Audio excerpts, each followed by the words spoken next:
go.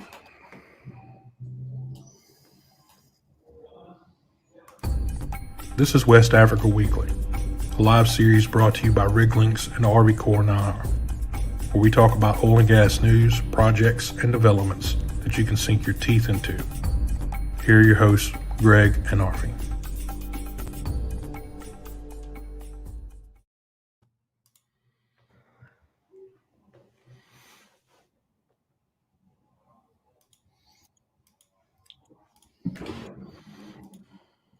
Hey there. Hey, Greg, how are you? Good afternoon. I'm doing fantastic. Where are you at in the world today? Oh, actually, so I'm live and direct from Abuja. I'm in Nigeria. From Nigeria. Fantastic. Yeah. So I got here on Monday. Really happy to be here. Got away from the snow in London, which is okay. So That's yeah, fabulous. I'll be here. Yeah, I'll be here for a couple of weeks. So I'm happy about that. Yeah. Any outdoor activity right now is a good activity. That's my point exactly. Yeah, I agree. Fabulous. Fabulous. All right. Let's get our little rundown up there.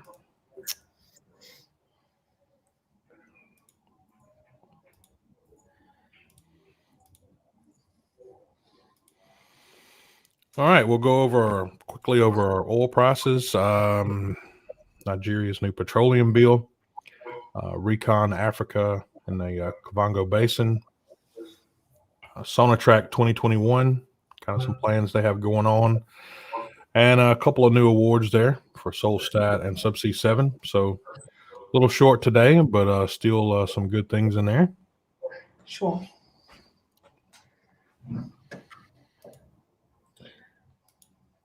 All right.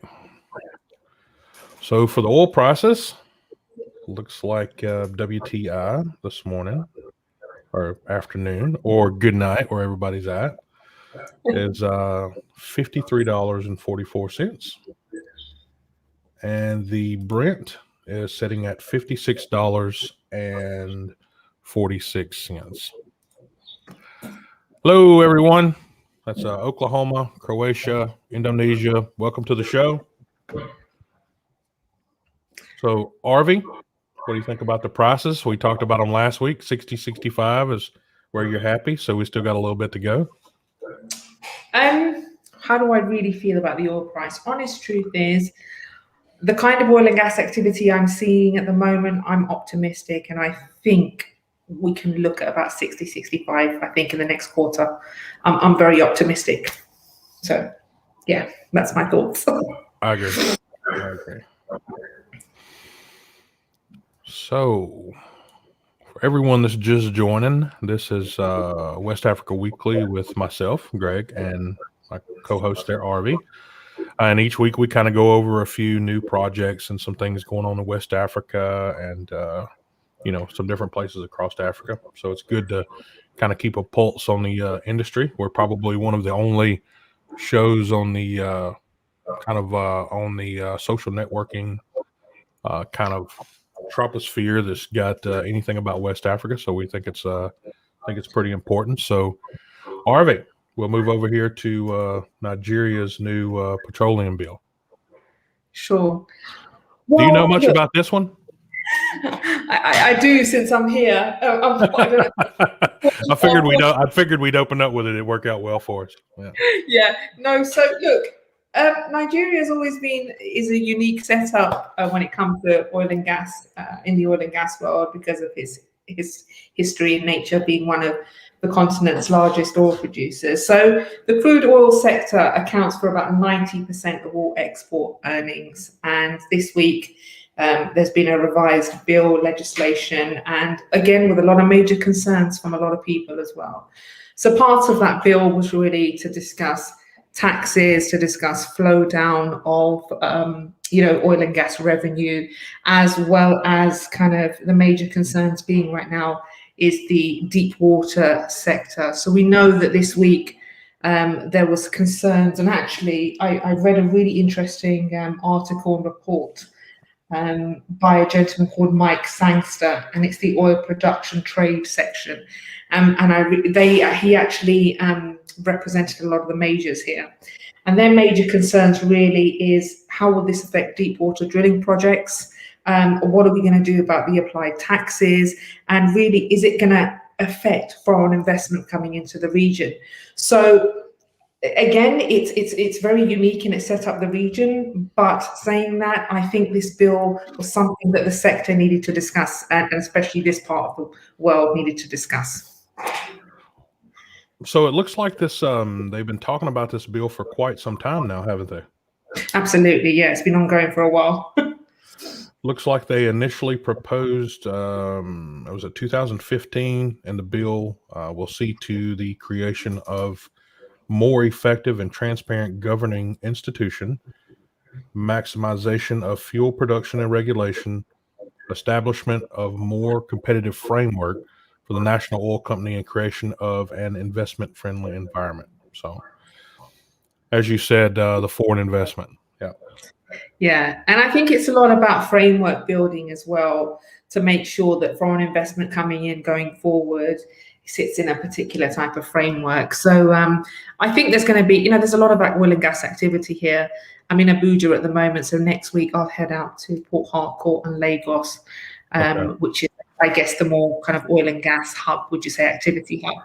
So I'll be there next week. But from what I know, the bill's actually been really well received, with some comments, but I think it's a good time for this to be implemented anyway. 2 decades is a long time to be waiting on a petroleum bill, isn't it? It's a hell of a long time, Greg. It's a hell of a long time. I'm sure they'll be glad when they get that moved in. Yeah, I hear you. All right. No, I think everything has been slowed down by COVID, obviously, but I mean, if they've been waiting on it for 2 decades, then one more year with COVID probably wasn't gonna slow down much, was it?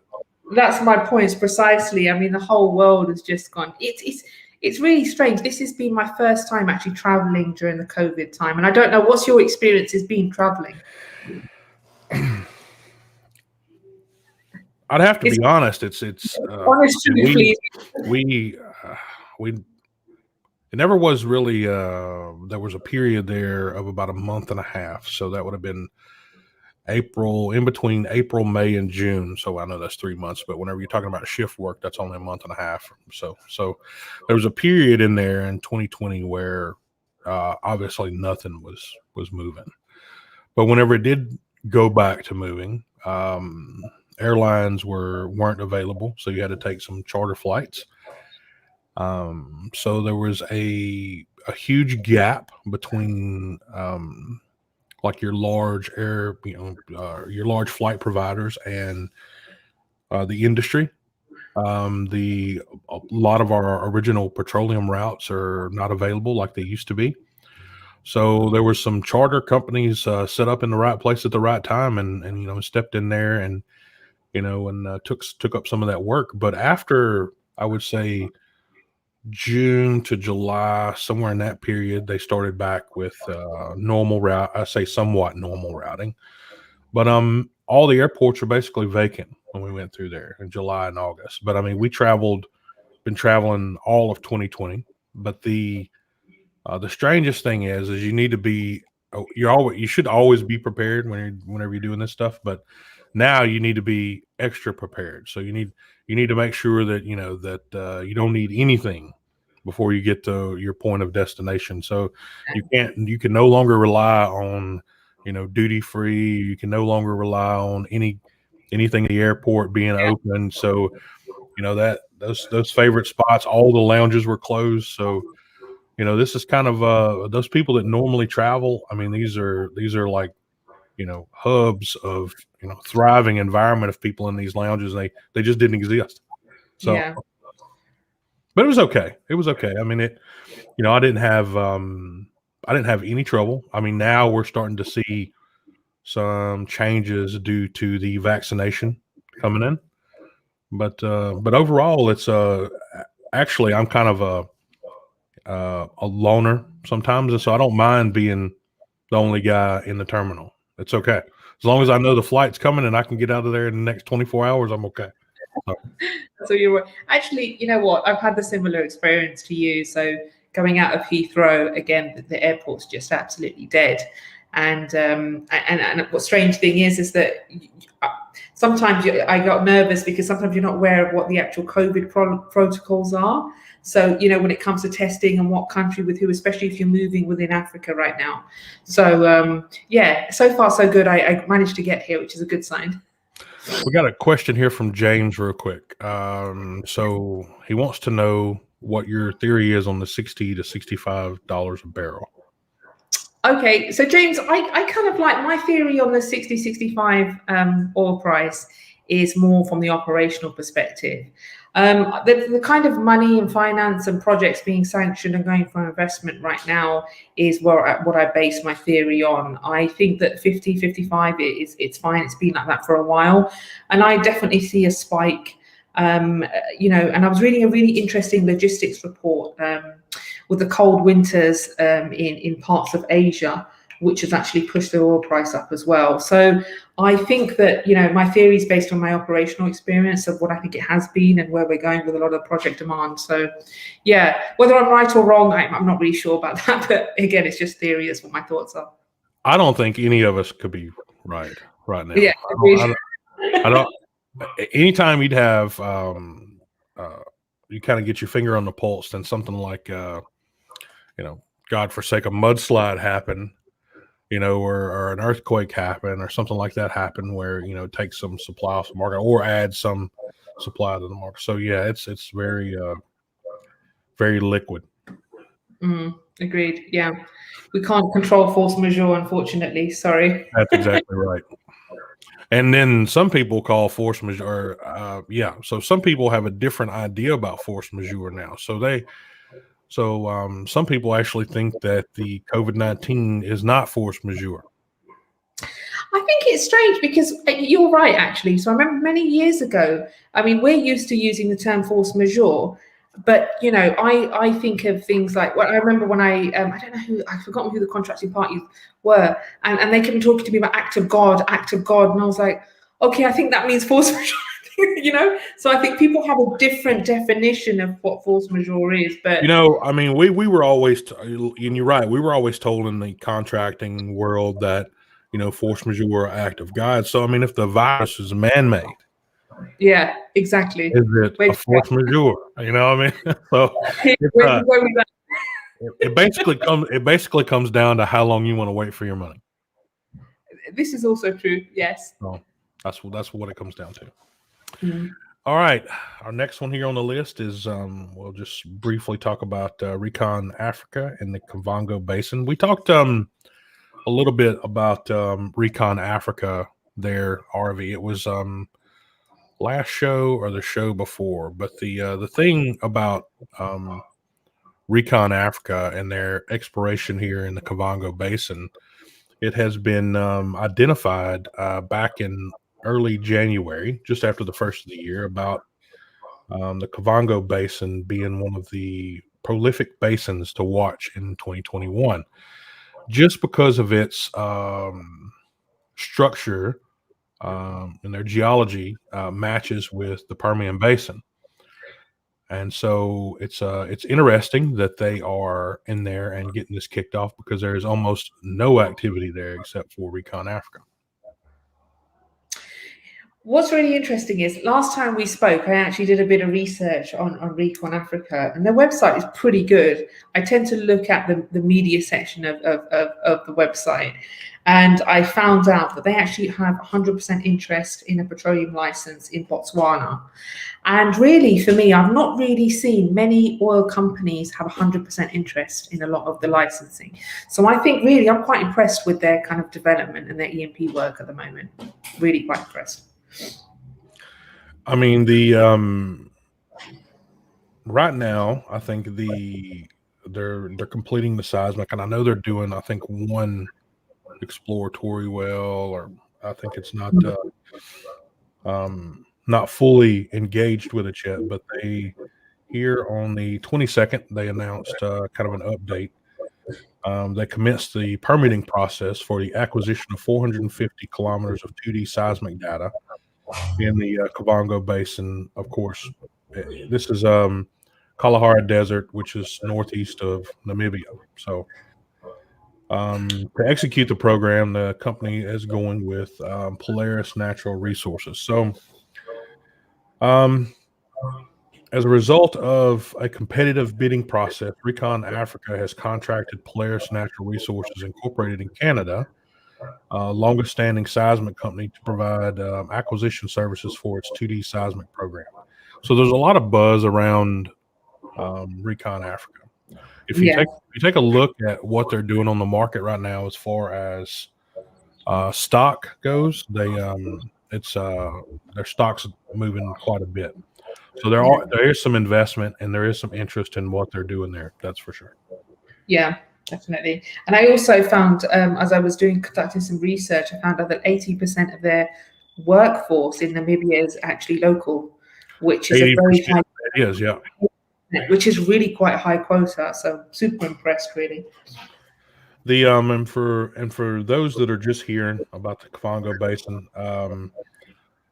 it's formed. This basin here in Namibia is formed through a combination of rifting and shearing, most likely in the Permian to Triassic period. According to Recon African studies on the basin represents one of the largest onshore undeveloped hydrocarbon basins in the world. So,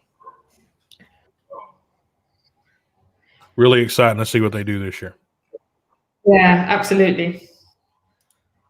If it's anything like the Permian, even if there's, they find some good play there, then it'd definitely be good for Namibia. So.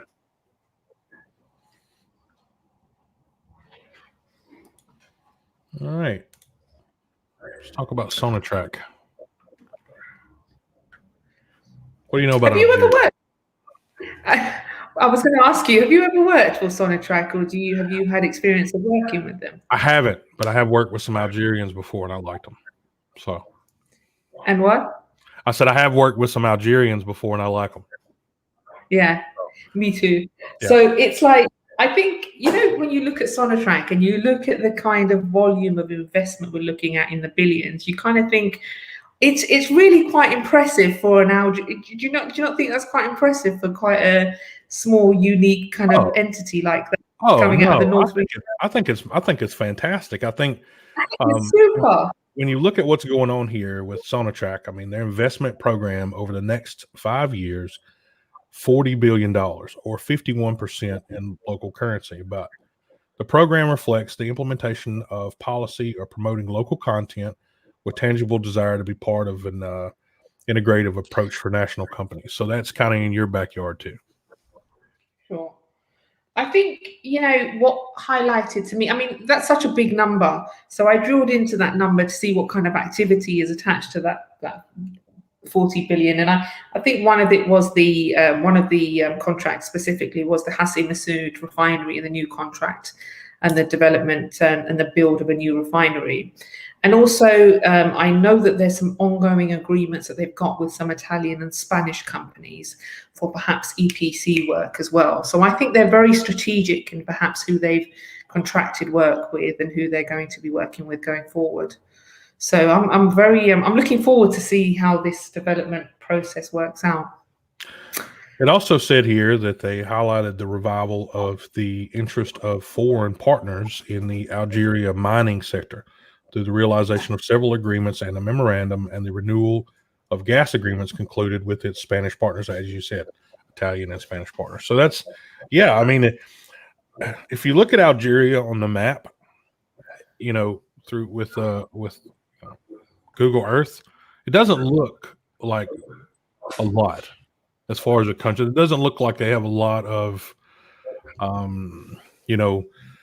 structures and different things like this. They have a lot of, I must have a lot of friends around the world. So, I like smaller up and coming countries. I like people that are looking for, to make that next big step in the market. And I think Algeria is in that place to make that next big step. So.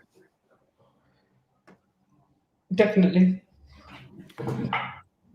Here at we talk about anytime you talk about like projects getting ready to get kicked off and get started, there's always buzz, whether it comes from the service department of the market, whether it's crew boats, whether it's helicopter companies, whether it's service providers in general. There's always going to be something kind of kicking off with those guys before the oil companies start come in and get ready to start working. So a couple of announcements this past week was this one from Solstad, which they have received 4 contract awards for 3 of its subsea construction vessels. The Norman Jarsteness has secured a contract with Norwegian's subsea contractor for a project in West Africa, of course. But commencement will be in January 2021, and duration are 2 months firm plus 1 month option. But the reason I want to highlight some of these, Arvy, was letting people that don't do this business and kind of understand what we do is that anytime you start seeing kind of these smaller companies start buzzing around and things starting to move, and that means work's coming. So there'll be more work coming down the road. So yeah, absolutely. And I think this is a perfect example of exactly what you were talking about the work coming, because it's those side subcontractors that really make the larger agreements and the deliverables work. Because as you know, these kind of schedules of delivery can sometimes go from 6 months to 12 to 18 months, depending on who's doing the work and doing the build for us. So I think this is a really good sign of what exactly is happening in industry right now. So the fact that you've got vessel, you've got construction EPC companies coming up and talking about, vessel build or platforms, anything like that, there's something big going to happen soon. Absolutely. Subsea 7 also was awarded a contract offshore in Angola. This is for Cabinda Gulf Oil Company Limited. Contract is for the Sana Lane gas connection. Looks a bit shallow there, 70 meters of water, but they'll be handling the project management and engineering from Paris and Lisbon. So fabrication will take place at Sonatrach yard in Libido, Angola from 2021 to 2022, while the offshore operations will occur from 2022 to 2023. So, and so congrats to Solstad and Subsea 7 there. Yeah. I think with Subsea 7 and their activities in Angola, something's got to be said with their long-term commitment in Angola as well. Because they've always, as I said before, going back 14 years, they were, when I first started in the oil and gas industry, they were one of our BP's contractors. And because they've had such a big commitment and in country for such a long time, I think they're probably the best people for the job. So I'm glad they won this through public tender, which is a good sign. Yeah, Subsea 7's been around a long time. Yeah. Absolutely, hell of a long time. But my first experience of working with them was actually for BP Angola. And so this is a major big project, and is it from Chevron, isn't it? Is it Chevron? Yeah. Is it? This one here is for Cabinda Gulf Oil Company Limited. So I think this is a lean gas platform. So they're doing some subsea connection work in Block 0.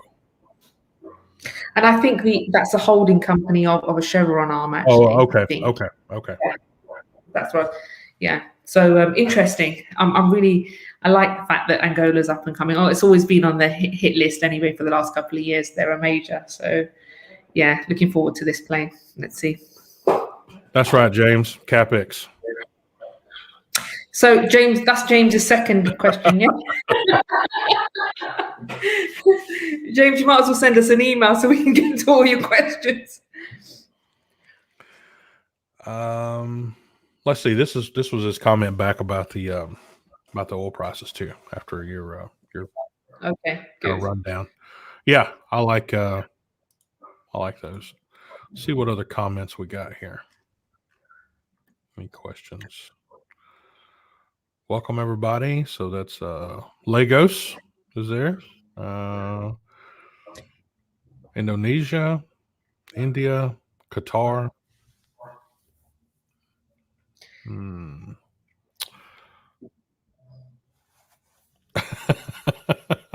What are you laughing at? Oh, these are great. Some of these are great. What's that? Well, Jose, you did almost miss this one, but you're in prime time for catching Ryan and I coming up in about an hour or so. So sorry that you missed all this fabulous stuff from West Africa Weekly, but you can.